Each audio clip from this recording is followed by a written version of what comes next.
¿Cómo te quedas si te digo que los españoles solo empezaron a existir siglos después de que existiera España? Soy David Cot, presentador de Memorias Hispánicas, y en este episodio hablaré de identidades colectivas, naciones y los orígenes de la identidad española. Memorias Hispánicas. Antes de ir al asunto principal, tengo que dar una lección sobre identidades colectivas y explicar el debate en torno a las naciones y nacionalismos.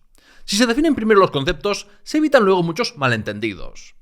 Contrariamente a lo que a veces parecen dar a entender algunos historiadores enfocados en la edad contemporánea, las identidades colectivas o los sentimientos de pertenencia a un grupo no son un invento moderno ni algo limitado a las élites anteriormente, sino que han existido siempre. Todas las identidades colectivas son constructos sociales, es decir, no son una condición con la que nazcamos, sino que se crean y evolucionan a través de procesos que involucran a una sociedad y al propio individuo. O dicho de otro modo, uno no nace sintiéndose español o del Betis, sino que eso viene dado por las circunstancias que vivimos. Según los antropólogos, las identidades son relacionales y cambiantes. Se forman por relación con un entorno social y en oposición a otros grupos. Y de hecho son más importantes los rasgos que establecemos en oposición a otros, el nosotros contra ellos, que las cosas que tienen en común los miembros de un grupo. Piensa en estadounidenses versus canadienses, Barcelona versus Madrid, clase obrera versus élites. Cada individuo tiene una jerarquía interna o a veces un solapamiento confuso de identidades. Unas identidades que se añaden, eliminan o cambian a lo largo de nuestra vida, según nuestro entorno social y procesos mentales propios. La identidad de un colectivo grande, como la española, cobra más importancia si se está en el extranjero, tanto porque otros la señalan más, como porque uno mismo exalta los rasgos del país de origen, mientras que para uno que nunca salga de su pueblo, a menos que le hayan comido mucho el tarro, no pensará mucho en su identidad nacional.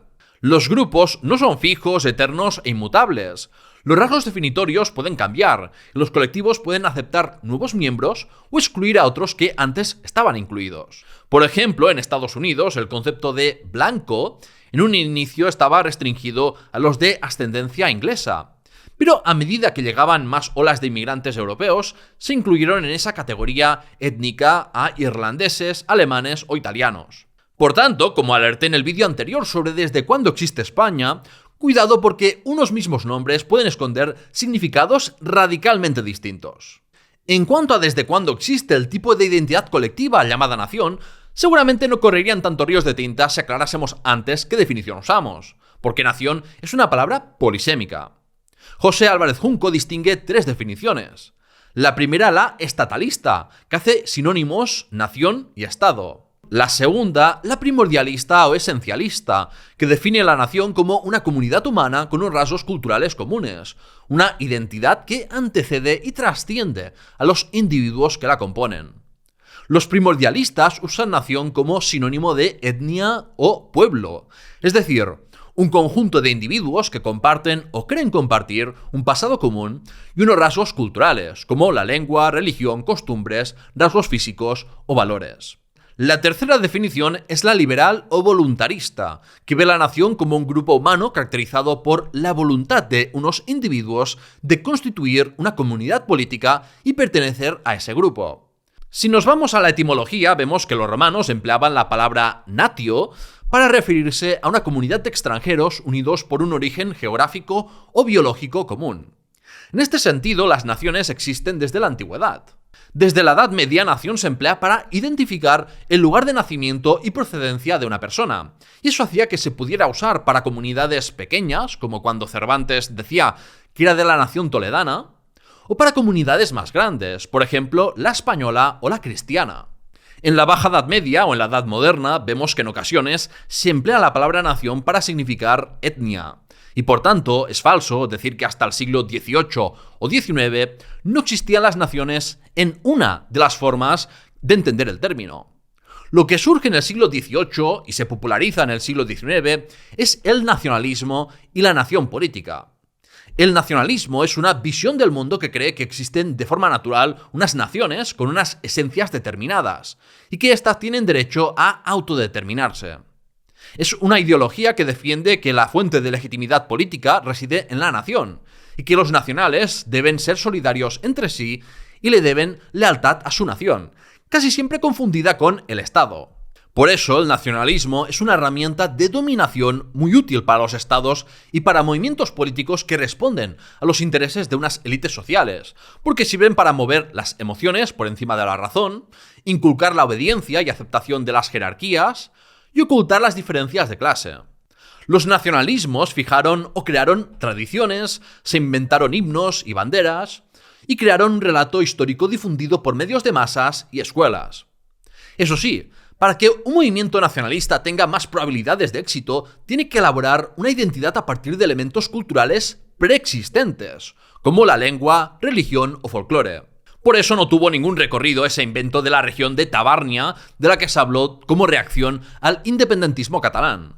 Por tanto, tienes dos opciones: o usar nación como sinónimo de etnia o pueblo y diferenciar la nación política llamándola nacionalidad, o bien puedes usar el término nación como un proyecto político que busca generar unidad y una identidad homogénea bajo un Estado que existe o que se quiere construir.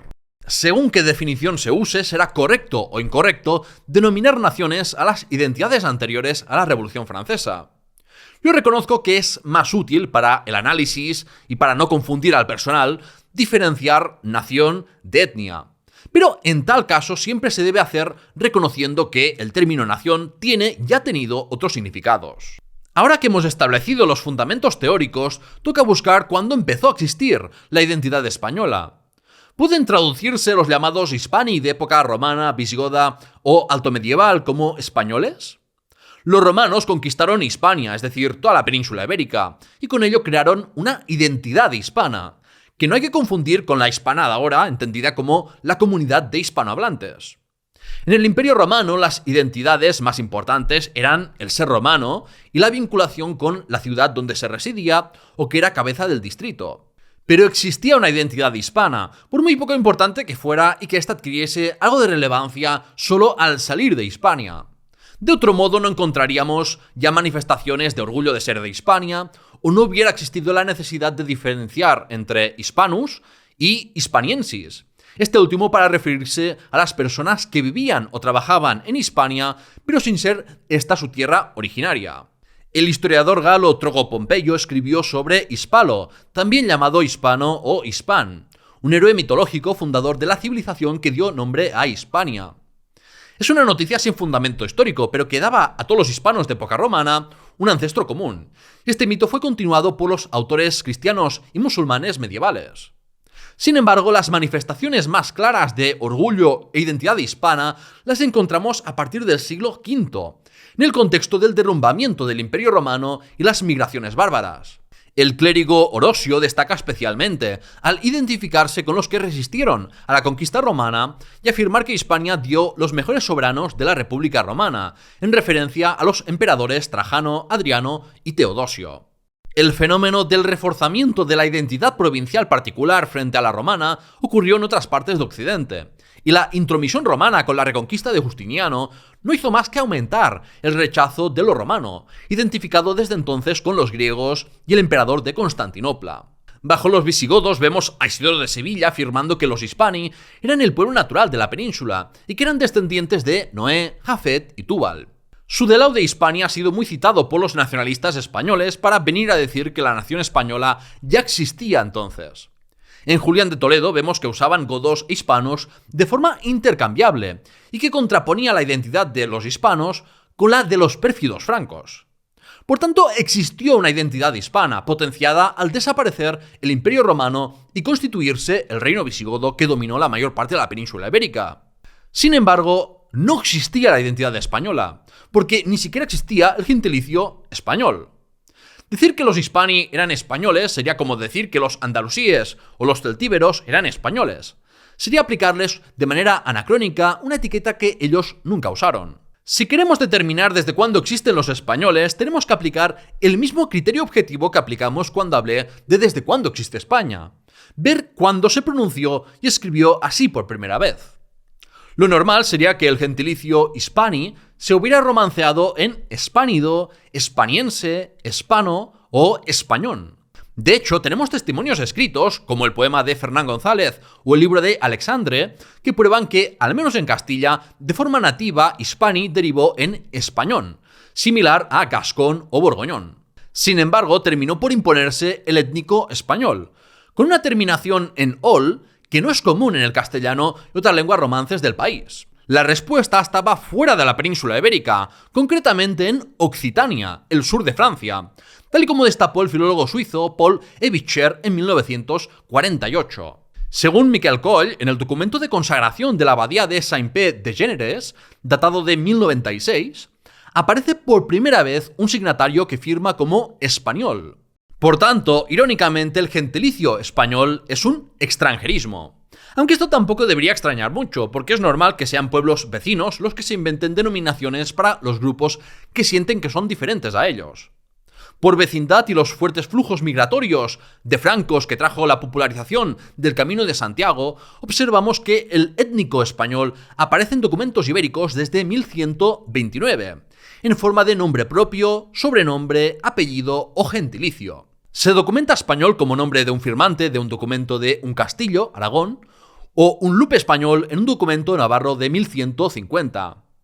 Fue en el siglo XIII cuando el gentilicio español se generalizó y se asumió por los propios españoles, desde Portugal hasta Cataluña, como una identidad colectiva compartida por los cristianos ibéricos. Por tanto, la conclusión es que si bien España existe desde el siglo IV, porque ya se pronunciaba así, se puede decir que los españoles existen o desde el siglo XI, al menos denominados así desde el exterior, o parece más correcto afirmar que desde el siglo XIII, porque es cuando tal nombre se asume de forma generalizada por los propios afectados. Ahí tiene la respuesta a la pregunta planteada en el título. Ahora bien, al mismo tiempo que es factualmente correcto que desde al menos el siglo XIII los españoles existen, hay que decir que lo que se entiende por español hoy y lo que se entendía por español hace 5 siglos no es lo mismo. En la Baja Edad Media, la identidad española consistía por encima de todo en ser cristiano ibérico, porque la frontera religiosa era la más importante. Los españoles medievales eran aquellos que creían formar una comunidad humana por compartir unos ancestros bíblicos comunes. Esos supuestos lazos genéticos servían para reforzar la solidaridad de grupo como si fueran una familia. Los españoles eran aquellos que, por razones de origen o naturaleza, creían tener el derecho de arrebatar las tierras ibéricas de los musulmanes y cristianizarlas, cosa que veían como una empresa común, independientemente de que existieran varias entidades políticas independientes. La españolidad incluía entonces a los portugueses, de ahí que se quejasen de la apropiación del término España por la monarquía vecina y de la creciente confusión entre lo castellano y lo español desde los reyes católicos. Tras la unificación política de España de 1580, los portugueses tuvieron éxito en recuperar su independencia en 1640, y eso hizo que desde entonces se fuera perdiendo la definición geográfica clásica de España como península ibérica, y que España solo se identificase con la monarquía situada entre Francia y Portugal. Con la redacción de la Constitución de Cádiz de 1812, en el contexto de la invasión napoleónica, se creó la nación política española, depositaria de la soberanía política en contraste con el derecho divino de los monarcas. Así los españoles quedaban definidos como aquellos ciudadanos formalmente iguales ante la ley, con unos mismos derechos y obligaciones, que nacían en España y sus dominios de ultramar, o se hacían nacionales por un proceso de naturalización. Fue sin embargo a partir del reinado de Isabel II que se construyó el Estado-Nación liberal español. Desde entonces se ha debatido mucho sobre qué es ser español, y la respuesta variará según el momento y a quien preguntes. No responderá lo mismo un pepero de Valladolid que uno de Vox o que un independentista catalán.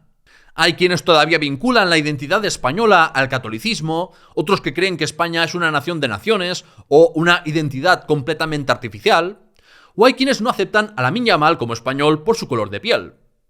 Al final, bajo el régimen político actual, es español quien posee la ciudadanía española, con una serie de derechos y obligaciones reconocidas por la legalidad. Lo demás son interpretaciones subjetivas, y detrás de los grandes cambios de significado que ha sufrido el gentilicio español, lo que ha permanecido más constante en el tiempo es el vínculo con la península ibérica.